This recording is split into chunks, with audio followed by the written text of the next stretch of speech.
मोठा आणि काय मजूर तो ओंडका हलवायचा प्रयत्न करत होते आणि त्यांचा मुकादम कमरेवर हात ठेवून त्यांना सांगत होता, घ्या बाजूला, लवकर लवकर बाजूला घ्या.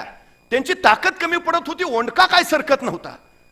तेवढ्या तिकडून एक घोडेस्वार आला. घोडेस्वारनं बघितलं ते मजूर प्रयत्न करतात ओंडका ढकलायचा, पण तो हले ना. कुणीतरी आणखी एखादा माणूस त्यात वाढला, ताकद वाढली तर ओंडका हलेल. म्हणून तो घोडेस्वार तिथनच म्हटला, अरे तिथून आदेश काय देतो, सर ना पुढं, लावून हात, सरकेल तो ओंडका. तसा तो मुकादम म्हटला, मी कोण आहे माहितीये का, मुकादमा यांचा. मी काम सांगायचं आणि त्यांनी करायचं, मी नाही काम करायचं.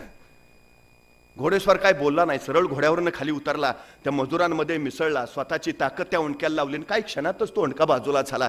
तो घोडेस्वार हात झटकत त्या मुकादमाजवळ आला. मुकादमाला आश्चर्य वाटलं. त्याने विचारलं, कोण कोण आपण कोण. तसा तो घोडेस्वार म्हटला, मी नेपोलियन बोनापार्ट. मग मात्र त्या मुकादमाचा अवसान गळाला, हातापाया पडायला लागला.